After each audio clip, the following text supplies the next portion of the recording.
Rachel Nichols, back from the Bay. Future. Seriously? Yeah, I just wanted to channel my inner photography. You're pulling it off. You're pulling it off. I'm going to be on the sideline. You know, Come on. saw it in Milan, and I thought it was nice. I wanted to. Is that why you were strutting around earlier? Yeah. I like this look. It's Friday, people. It's definitely Friday. Future Hall of Famer Tracy McGrady is with us. Not going to comment on his choice of clothing. Sunglasses on. Ruana Shelburne is with us, NBA insider. Thank you for dressing for the occasion. First show. Welcome. Welcome back. New season. Thank you, thank you. And is this supposed to be a shot at anyone in particular? No. I just saw it in Milan, and I really Italians are into bright colors. I like it. Just totally average, normal day, just like we saw last night. I do have to tell you guys, being in the building last night, not just watching Russ or Tracy or whoever walk in the way he was dressed, but the whole game felt so surreal. Because you remember the old Incredible Hulk TV show that had that catchphrase, "Don't make me angry, you wouldn't like me when I'm angry"? Well, all week leading up to this game, Kevin Durant, well, he tried to be Bruce Banner, right? Tried to be nice, told everyone within earshot. He loved his time in Oklahoma City. He loved Russ. If he got married, gosh darn it, Russ would be at the wedding. Russ, meanwhile, continued taking veiled shots at KD right up until the moment he arrived in the arena in Tracy's favorite outfit, a sideline sports photographer's vest. You know, the exact kind of sideline sports photography that Kevin Durant is well known to be interested in and has done in the past.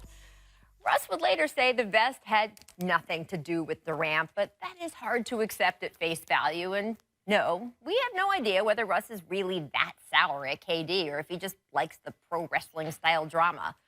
But at this point, there can be no question that, in fact, Russ does like the show of it all, almost as much as KD clearly openly hates it. And maybe that was Russ's plan all along for this matchup. Maybe Russ wanted to make the image-conscious Durant so uncomfortable and upset it would throw him off his game. Certainly for the first few minutes last night, KD did look unsettled and the Warriors did struggle. Until Kevin Durant got angry. It could have been the way new Thunder forward Jeremy Grant dunked over him, then bumped his chest, or maybe it was the trash talk from Enes Kanter. Whatever it was, all the months of the little digs, the TV commercials, the social media jabs, all that stuff that Durant had been sitting on and stewing over and just eating, the fuse on all that got lit, and the explosion was enormous.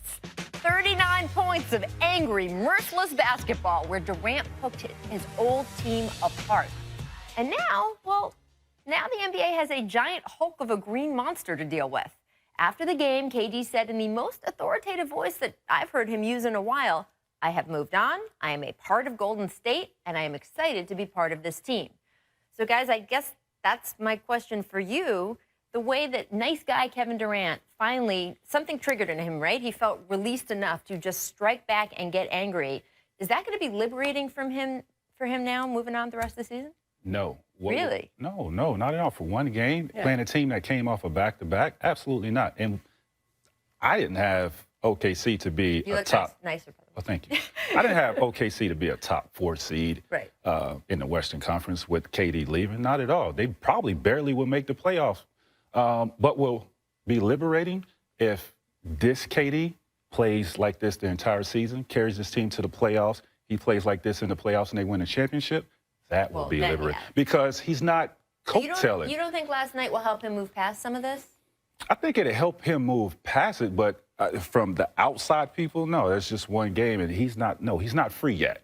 He still has to continue. Seriously, he has to continue to play this way throughout the season and win a championship. Because if he plays this way, he showed clearly last night he was the best player on that team. Yeah, what last he's not night was a reflection of where they really both are in their careers now. Kevin Durant is a really good player on a really good team with a lot of help around him. Yeah. Russell Westbrook is the best player on a team that still has a lot of proving to do. And, I know this is a back-to-back, and we have that as the reason why they didn't play. Right. It's not a fair fight here. But honestly, Russell Westbrook looked like he was trying to do it all. He was trying to set up his teammates. He was trying to create for himself. He was trying to be the fashion icon that walking into this. And, I think in this spot, I don't think you judge off of this game. This game had to happen. It does help him move forward because you just had to have the first game, right? You just had to have that first. The thing is that he has been facing these questions over and over again through training camp. And then as Russ was poking at him over the last couple of weeks, and the new commercial came out and all that stuff.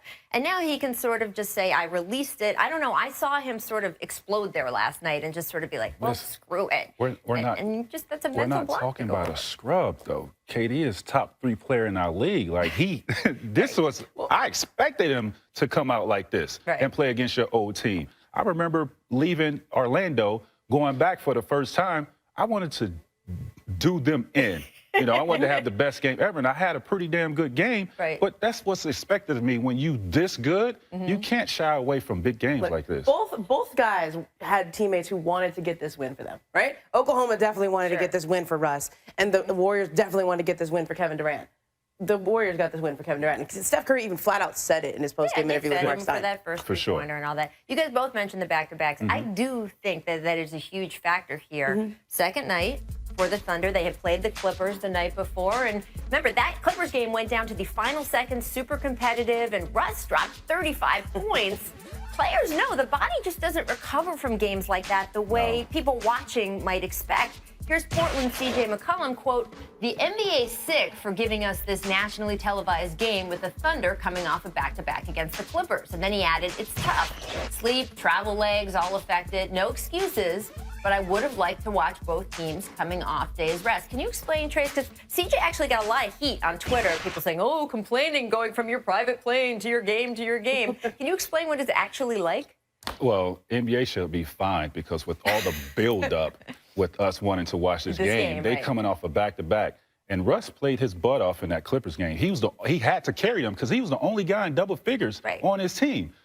With that being said, it is tough coming off a back-to-back, even though it's early in the season. It is tough on your body. Your whole schedule is thrown off. Your whole pregame, everything is thrown off. I'm gonna take people through a back-to-back. So you play the game, right? You head to the plane, and you fly to the next city. You get off the plane and head to the hotel. Meanwhile, your bags are still on the plane. So by the time you get to the hotel, you're waiting for your bags. And it's 1, 2 o'clock in the morning. You're sitting there waiting for your bags. You don't have your things. So you're up waiting for your bags to come to your room. And plus, you've played a game, right? And so you've your played body a game, is sort of still cooking. And you have a team that's great waiting for you with fresh legs. Right. Well, here's my general rule of thought about back-to-backs. Not all back-to-backs are created alike, right? The back-to-back from L.A. to San Francisco is a little different than the back-to-back L.A. to Denver, L.A. to Utah. That's a different back-to-back. But generally speaking, stars handle back-to-backs, and role players don't. Stars bring it every night. Like that's somewhat the difference between a star and a role player. Russ Westbrook brought it. Right? Like, you're on the second night of a back-to-back. You're on the morning after a back-to-back. This is like shoot-around. 4 a.m. this morning. Like, you're a star, though. You bring it. The difference is there are 4 stars on Golden State, and there's 1 star on the Oklahoma City Thunder. It affects your legs, too. It affects your legs. Shot and all that stuff that you can't control. You can't just, quote, suck it up. The problem with, what Russ would have is, having to do so much for his team just to get a win. Right? So he did that the night before, and then try to come into this game with all the hype and trying to do too much. And by the time the fourth quarter comes, you're dead tired. And this is going to be their problem all season unless they change a little bit more of the roles on this team. Because right now, what we've seen so far in their 5 games is he is trying to do it all every night, and that is not sustainable. Now, Russ may not have acknowledged his KD, but his teammate Enes Kanter did. From the bench, no less, in the second quarter. After the game, KD said, quote, "He was talking to me, but how many minutes did he play? 3 minutes?" I'm trying to focus on whoever's on the court, but I'm sure he's going to put something on Twitter tonight. And guess what? Sure enough, here was Kanter late last night, underscoring his loyalty to OKC. Gee, I wonder, guys, what point he's trying to make there. Kanter, of course, had even more salty tweets about KD over the summer. Here, he taped over Durant's name and half his number 35, turning it into a Victor Oladipo jersey. He also photoshopped KD's "I'm leaving" announcement. He used the word "betray" on Twitter to talk about KD. I mean, there was not veiled stuff. I mean, Enes Kanter went in, and he's punching up, right? He's more of a role player taking shots at a star. But what do you guys think about Durant kind of trashing Kanter, both on the court and to the media afterward? Is that okay? Well, I don't know if it's true, but I heard Kanter had mentioned that, he should have played like that in the playoffs, which, if I'm KD, that kind of gets under my skin a little bit. But Kanter, You got to be careful who you barking at. This is an MVP of our league, right? A 4-time scoring champion. KD is no scrub. Now, you got to be careful, you know, that you bark at this guy when he's down and not playing well. This probably woke him up, and the reason why he gave y'all 39 points last night. It wasn't a good look on his part. I don't mind KD firing back at all. Like, I don't mind, but it's one shot. Like, he had one quote about it, and that's perfect. Right. Like, you can't just... It's like the precision go in. Yeah, I mean, like, it's just the precision strike with, like, how many minutes did he play again? Oh, yeah, that's right. I mean... I love a guy that, you know, he's a pretty quiet dude on the court, but when you trash talk him, I love that he trash talked back, and he gave him 39. You can't let him get away with that. If somebody's going to troll you and troll you, every once in a while, you just have to slip that right back in. For sure. I do think that we're going to see more of this as the season goes on, because you heard what Russ said after the game, where he said, oh, that team talks a lot of trash now. I guess that's what they do now. They talk trash. As he sits there in his photographer's bikini. I mean, somehow Russell Westbrook has managed to be both the bully and the victim here. Like, I don't know how this happened. But he played his cards right. That's right. Hey, he's good. What can I tell you? All right, we're going to take a quick break, but please stay with us. When we come back, we will talk about the New Look Bulls and the New Look Knicks facing off on ESPN tonight. And meanwhile, in Cleveland, y'all know this is going on. Hold on to your hats. LeBron James putting on a show here in this third quarter.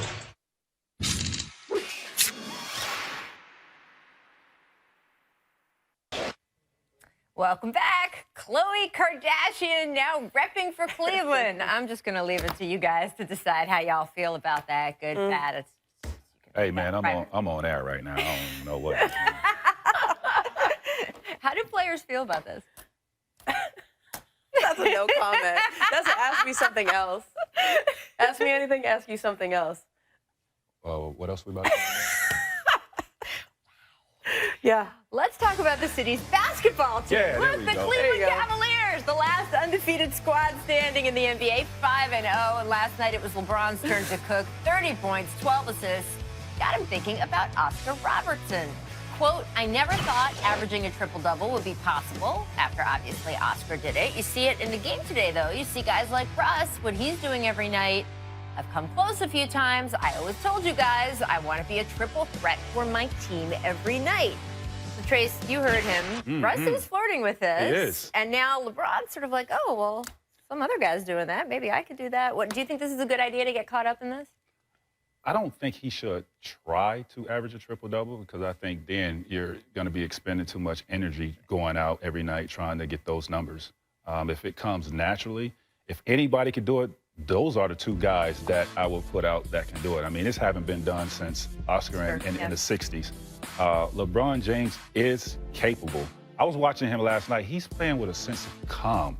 You know, in the first half, he's cruising, letting Kyrie take over on the offensive end, and then third quarter, he came out. I mean, he looks so calm to me than ever before. I feel like every once in a while, LeBron just wants to remind us of things that he could do. Right. Right? Like, these are things that I can do if I wanted like to do that. But over 82 games, I probably shouldn't. Right. And I think, you know, LeBron sees Russ doing this, and he's like, yeah, I could do that too. I just don't need to. Yeah. Right? That's LeBron's whole MO. And right now, this season, his whole vibe is, I need to find something new to live for, right? Like, he brought a championship to the land. Right? What is his supposed to be his lifetime goal? Right. That was it. Yeah. So Now what do you do he's next? 31. He's got to find a new lifetime goal. Yeah, should I go for triple-double? Should I pass Michael? I try to pass Michael. That's when you're too good, man. When you're just like debating all of these kinds of things. I do want to say he started the season saying, hey, I could be in the MVP conversation too. Don't forget about me, even though I'm going to be maybe playing less minutes. Well, this is a little bit of his way of getting I'll into say that this too, and right? move along. If one of those guys average a triple-double, I don't care where their team plays. Right. That's MVP. That's MVP. For sure. Although it's going to be interesting, right? Because he's also kind of pubbing for Kyrie, saying he could be the MVP, and that relationship we're going to see that play out over the season with how they're going to affect the scoring load and everything. Yeah. So, In other words, Kai, help me out. I need to rest sometimes. right. It's going well. It's harmony in Cleveland. Yeah. We should celebrate this after last season. I do want to talk about Chicago, where the first game of tonight's ESPN doubleheader is packed with storylines. Two of the biggest offseason additions for the Knicks, Derrick Rose and Joakim Noah, will be playing in Chicago for the first time as visitors after, as you know, together for 8 seasons on the Bulls. Now, Rose was quoted as saying there's no bad blood between him and the Bulls. But my question to you, Tracy, I guess, is when these two guys go on the court, they face their old team, do they feel that they're better off on the super team Knicks or that the Bulls are better off without them? the Bulls are clearly better off. Yeah. You have two guys over there with championship pedigree, Rondo and Dwayne Wade. So what they're bringing to that team is knowledge how to prepare yourself, helping Jimmy Butler understand how to win games, giving him that confidence of telling him this is your team, instilling that in him so he doesn't have to defer because he has Dwayne Wade on his team. The Knicks, on the other hand, I expected them to be better than what they're displaying right now. I really did, because I think this is the best cast of talent that Melo has ever had. So I'm wondering, who is to blame for this? Because in 2016, or if this was 2011? 2000. Look, the Knicks have long-term problems, right? Like the Bulls are just doing this for a year or two. This is like a transition stage where the Bulls are doing. They're like, they got a promise ring, right? The Knicks are married to this. They signed up for this, and this is a long. They have to figure out how to work Kristaps Porzingis into this rotation. I mean, he's 0 for 4 last night. Right. 0 for 4. Well, Derrick Rose and Carmelo Anthony, 37 points on 33 shots. After the game, I was hearing Jeff Hornacek saying, yeah, we got to get, Chris more involved. We got to get Zinger more. Look, I mean, get him the ball. He's just standing there. Yeah, that's a waste. And that's something they're not even Jeff's looking been at saying for a few days now, right? Yeah, they've got to figure out how to make this his team without taking it away from Melo, while also letting Derrick Rose have the season where he can go set himself up as a free agent. And while you're still paying Joakim Noah 4 years, $72 million. I think it's quite simple. I mean, I'm just going to get into the basketball part of it. Melo is your predominantly ball handler sometimes. Right. I think you have to put Melo and Kristaps Porzingis in pick and roll. That way you could get him involved in the offense. But to sit out there and just try to play, hero ball with Melo, it's just not going to work. Yeah, plus you have Joakim Noah. You brought him there for leadership and defense. In a critical moment in the game, though, right? They take him out of the game. Yeah, it's going to take him some time because he missed practically all of last year. So coming back, it's going to take him some time to get back. Everyone expected maybe he'd be able to find. This would be the season he got over the injuries. If we haven't quite seen him be himself yet, we'll have to see if he gets back to that. All right, we got to go to a break, but first it is time for Distant Replay, featuring Kevin Garnett from the year 2000. Made him change that shot. Brandon over Weber.